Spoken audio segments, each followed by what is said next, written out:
Hey guys, bienvenue sur la chaîne, ici Fabrizio Romano comme toujours pour vous tenir informé de toute l'actualité du mercato. Aujourd'hui, de nombreuses mises à jour nous attendent et plusieurs dossiers méritent d'être détaillés. La Coupe du Monde touche à sa fin, il reste une semaine de compétition, mais le marché des transferts entre désormais dans une phase décisive. Les choses s'accélèrent et il y a beaucoup à raconter. On commence par le suivi de l'information exclusive évoquée dans la dernière vidéo. Si vous ne l'avez pas encore vue, vous y retrouverez tous les détails. Je vous avais demandé de garder un œil sur Aston Villa, car le club suivait de très près la situation de Johan Manzambi. À ce moment-là, personne ne parlait d'Aston Villa dans ce dossier. Aujourd'hui, l'information est partout, car le club est en train de détourner un transfert qui semblait promis à Newcastle. Que s'est-il passé ? Newcastle et Fribourg avaient trouvé un accord verbal concernant le transfert de Johan Manzambi pour un montant de 60 millions d'euros. L'accord entre les deux clubs était bouclé depuis 3 ou 4 jours. Il ne manquait plus que le feu vert du joueur. Newcastle attendait encore et encore une réponse. L'entourage du joueur expliquait qu'il fallait patienter jusqu'à la fin de la Coupe du Monde avec la Suisse avant qu'il ne prenne une décision définitive concernant un transfert à Newcastle. Dès le départ, cette réponse semblait un peu étrange. Newcastle était très confiant après avoir trouvé un accord avec Fribourg. Le club préparait déjà la visite médicale, le voyage du joueur ainsi que la signature du contrat. Tout était organisé et un « Here we go » semblait très proche. Mais Aston Villa est alors entré dans la course. Le club est prêt à égaler la proposition de Newcastle pour Johan Manzambi. Mieux encore, Aston Villa est disposé à lui offrir un salaire supérieur ainsi que la possibilité de disputer la Ligue des Champions.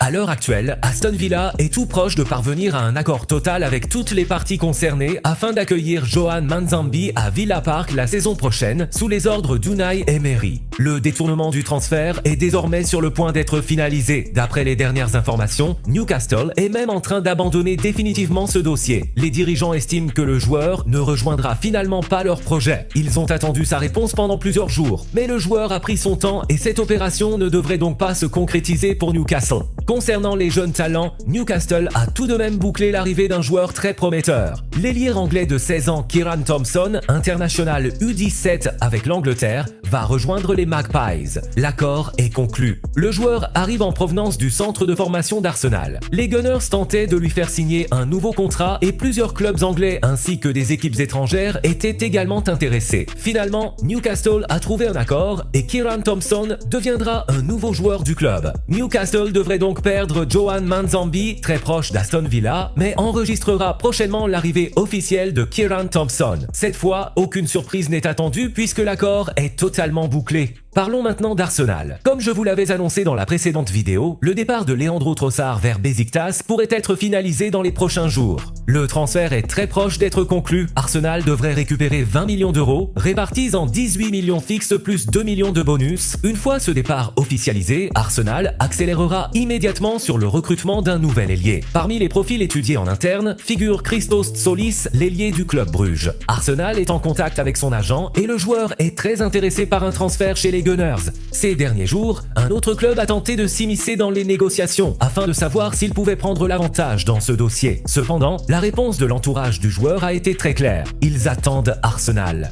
Christos Tsolis donne actuellement la priorité aux Gunners, qui représentent une option très sérieuse pour remplacer Leandro Trossard. Mais attention, il ne faut pas oublier un élément important. Avec tout le respect dû à Tsolis, qui est un joueur intéressant avec un vrai potentiel pour l'avenir, Arsenal souhaite toujours recruter un ailier de très haut niveau. Le grand objectif de la liste des Gunners reste Morgan Rogers. Sur le plan personnel, de nombreux progrès ont déjà été réalisés. Au cours du dernier mois, Arsenal a avancé concernant le contrat, le salaire et l'ensemble des conditions personnelles avec le joueur. En revanche, beaucoup de travail reste à accomplir avec Aston Villa. Le club a fixé un prix de départ de 130 millions de livres sterling pour Morgan Rogers et Arsenal va tenter de savoir s'il existe une marge de négociation. Les Gunners apprécient également Bradley Barcola. Toutefois, Liverpool est lui aussi intéressé par ce dossier. La bataille pour les meilleurs ailiers s'annonce donc particulièrement animée cet été. Restons justement sur les ailiers et parlons du Real Madrid. De nombreuses questions me sont posées concernant Vinicius Junior. Il est important d'apporter quelques précisions.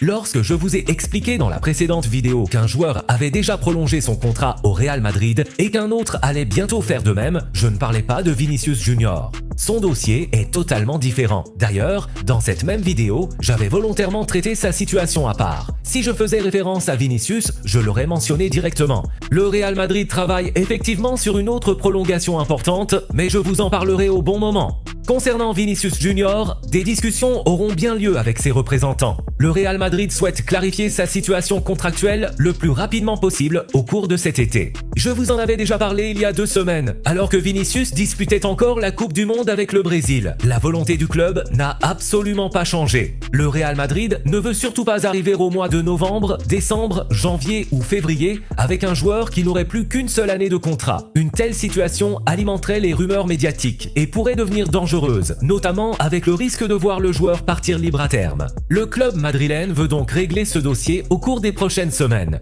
Comme je l'ai toujours expliqué, Vinicius souhaite rester au Real Madrid et le Real Madrid souhaite également conserver Vinicius. Ce n'est pas une nouveauté. Florentino Pérez pousse personnellement pour que le Brésilien fasse partie du projet du club sur le très long terme. Le véritable point de discussion concerne désormais l'aspect financier. Les 2 parties doivent trouver un accord sur les chiffres, le contrat ainsi que le salaire. C'est aujourd'hui le principal sujet des négociations autour de Vinicius Junior. Les contacts vont donc se poursuivre. Je précise également que la prolongation de contrat dont je parlais précédemment au Real Madrid ne concernait pas Vinicius. Je vous donnerai davantage d'informations dès que sa situation sera clarifiée. Un mot également sur Eduardo Camavinga. Malgré de nouveaux appels venus de Premier League, où plusieurs clubs continuent de s'intéresser fortement à lui, Eduardo Camavinga souhaite toujours rester au Real Madrid afin de se battre pour gagner sa place. La préparation estivale sera importante puisqu'il va travailler sous les ordres de José Mourinho. Il faudra observer la relation qui se développera entre l'entraîneur et le milieu français pendant cette période. À ce jour, la volonté de Camavinga est très claire, rester au Real Madrid et s'imposer.